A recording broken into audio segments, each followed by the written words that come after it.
A warm welcome back from the weekend, everyone. I am Melissa Enoch here at the FMDQ studios in Lagos. And I'm Grace Ebarago. It's Monday, the 13th of July. We thank you for joining us at this time on the show. All right, let's tee off with news now. The Central Bank of Egypt has kept its key policy interest rates unchanged for the third consecutive meeting this year, maintaining the overnight deposit rate at 19%, the lending rate at 20%, and the main operation and discount rates at 19.5%. The Monetary Policy Committee said the decision reflects its assessment of current inflation trends and the evolving domestic and global economic outlook. The move extends the central bank's pause in monetary easing as policymakers continue to monitor inflationary pressures and broader economic developments. In the meantime, the African Chief Economists Network has been launched to strengthen evidence-based policymaking and promote coordinated African responses to global economic challenges. Kevin Urama explains how the new network will support better economic policy, knowledge sharing, and stronger collaboration across the continent. Here are some excerpts. On diaspora, yes, one category we missed there is for leading economists, leading African economists. Again, one can be a young economist but leading in his or her field. So that can also bring the person into the field. So, and that includes from the diaspora or former ministers, former central bank governors, and all those people who may not be occupying a position today, but have occupied a position and made significant contributions to economic thought and policy advisory in Africa. So that's the way that I would think about responding to these 2 points. On longer term research, I think we had a point there on ex ante in terms of doing research about identifying things to come, the headwinds before they come. I think that's where that may fall. But the network per se will not be a research institute because we have ASSET, we have AERC, we have several African institutions that are doing those research. This is about the knowledge policy interface on how to make sure that we translate that effectively to shape the Africa's narrative and improve Africa's agency in the global markets. Mechanisms for triggering invitation, I'll leave this to other colleagues. Maybe Raymond, you can help on mechanisms for triggering invitations. How do I identify who should or should not be? But I think that in my response, I've tried to clarify a little bit on that. In Angola, the central bank has added China's yuan to the list of currencies that commercial banks can use to meet their foreign currency reserve requirements. The yuan joins the US dollar, euro, and South African rand, expanding the range of eligible reserve currencies held by banks for liquidity and financial stability purposes. The move reflects the growing role of the Chinese currency in Africa as China remains the continent's largest trading partner and a major source of infrastructure financing.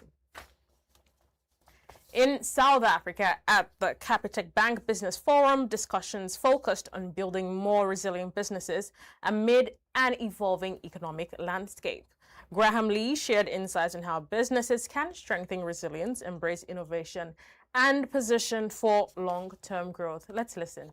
Every single year, just before we've released our results in the past, thank goodness, it feels like a decade, some other major event has happened. This year it was the attack on Iran.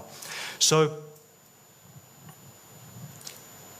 it occurs to me that there is so much that's going on that we all have to deal with, you have to deal with. It was power and it's water shedding and March, and whatever tomorrow's one is. And isn't it terrible? Isn't it just all terrible? And we've got a choice now, which is to either curse the darkness or to light the torch. You can focus on those things like energy and that you can't control, or you can focus on the things that you can. And we choose to focus on the things we can and to know that we are going to win despite the challenges.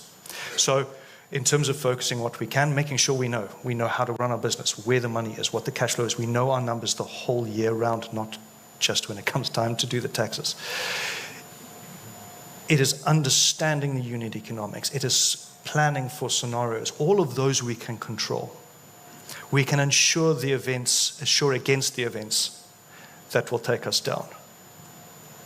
We can plan to mitigate the ones that won't, and diversify our business models and number of clients and places that we operate. And everybody else can do that too. But ultimately it comes down to not accepting that the difficulties of the circumstance are going to take us down and planning so that they don't. In Mozambique, monthly inflation slowed sharply to 0.2% in June from 2.32% in May, but annual inflation accelerated to 7.51%, according to the National Statistics Institute. The transport sector and housing, water, electricity, gas, and other fuels were the largest contributors to the monthly increase, with passenger transport fares, cement, fresh fish, and detergents recording notable price gains. Cumulative inflation reached 5.4% in the first half of the year as higher fuel prices following the Middle East conflict continued to drive consumer price pressures. Trading in the Nigerian foreign exchange market declined sharply last week, with total turnover falling 46.57% to $1.63 billion, according to the latest FMDQ exchange report. The exchange said the decline was driven by lower activity in both the spot and derivatives market during the week ended July 10, 2026. Total turnover at the spot market dropped to $1.58 billion, while derivatives transactions fell to $51.22 million, as FX forwards trading declined 45.19% week on week. In Zimbabwe, under Zimbabwe's Vision 2030 economic agenda, Emmerson Mnangagwa has called for collective decision-making to drive the country's development priorities. The president said unity, policy coordination, and shared responsibility are essential to delivering sustainable economic growth and achieving Vision 2030 goals. Here are some excerpts. To be honest, there is no formula of balancing these things. As things evolve, you decide what is good for your country at a particular time. And there's no time when individualistic views take the center stage and lead a country. Generally, I believe that whatever we do, it must be a collective decision. I carry my cabinet and the country on whatever decision we make. I don't believe in individual persuasion or individual systems where the needs of or the wishes of an individual take the day. No. I believe that whatever we do, it must be a collective decision, so that whenever that decision is being challenged, it's not only you who stands up to defend, but the entire system of government defends what we decide. To be honest... Finally, on News Now for today, the National Bank of Ethiopia has removed the annual credit growth ceiling for commercial banks, marking a shift from direct lending controls to a market-based monetary policy framework. The central bank said the credit cap had achieved its temporary objective of curbing excessive monetary expansion and easing inflationary pressures. Going forward, the National Bank of Ethiopia will rely on indirect monetary policy tools, including the policy interest rate and targeted reserve requirements to manage liquidity and support price stability. I am Melissa Enoch, and that's it on News Now for today. The show returns shortly after the break, with Grace giving us our market updates.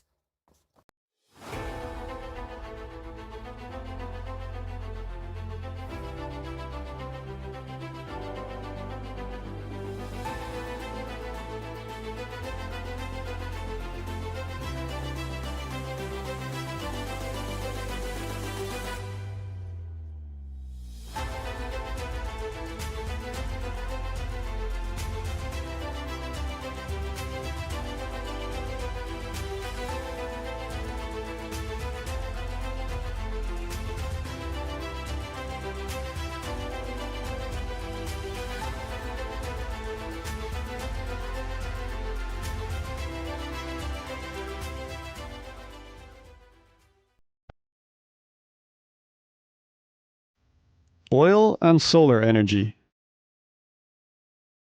Petroleum is central to the life cycle of solar panels.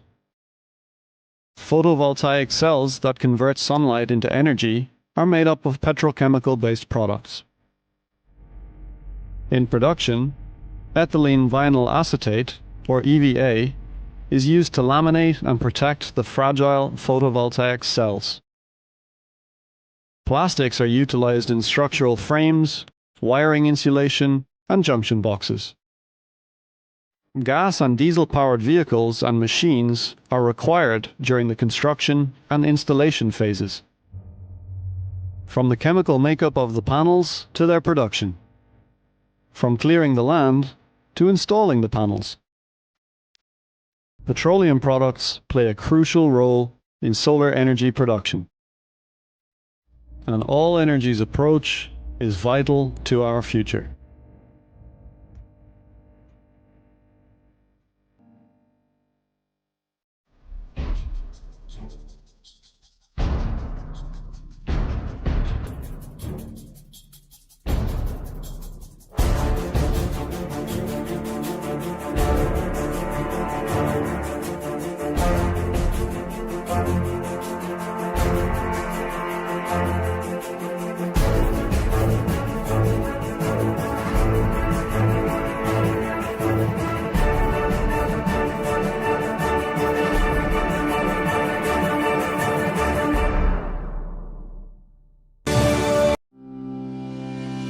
That would happen within the context of the African Union and the leadership of South Africa, and I do not know whether that discussion has happened or not. But I'm very, very hopeful that the matter will be dealt with, at least from the perspective of law enforcement, that citizens in South Africa, whether they are foreign nationals, documented or undocumented, and South African citizens, that they will be protected from these attacks, and that the law will be upheld, because the problems of South Africa are not caused by Nigerians. The problems of South Africa are not caused by Congolese. They are not caused by Zimbabweans. The problems of South Africa are domestic. Even if all foreign nationals in South Africa were to leave, the problems would remain. So it is a fallacy to suggest that the problems of South Africa are caused by foreign nationals. They are not. On the contrary, Africans in South Africa make a very positive contribution, primarily to the economy, to the cultural diversity and the cultural richness of the country. All of these are very positive attributes.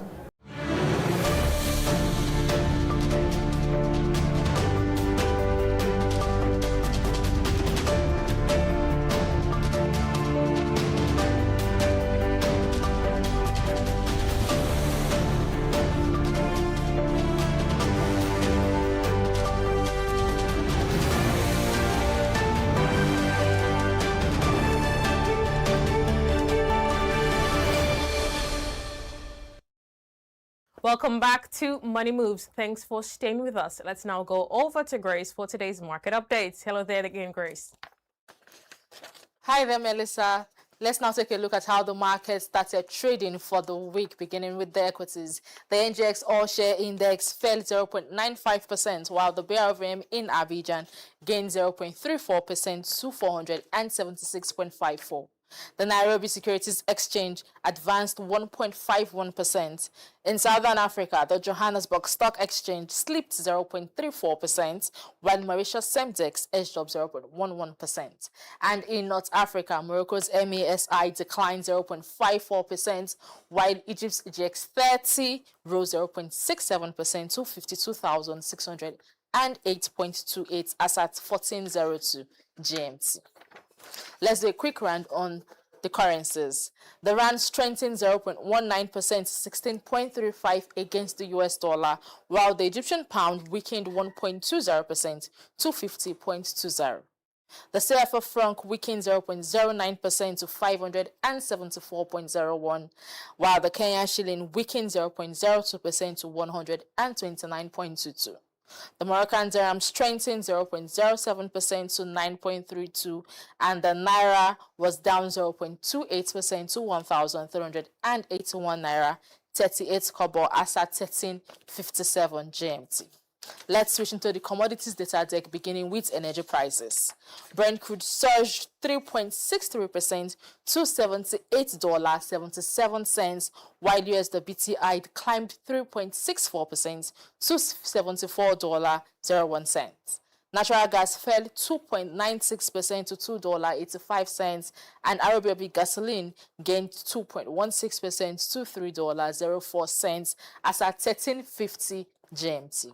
To metals prices, gold declined 1.24% to $4,062.60, while copper gained 0.77% to $6.33.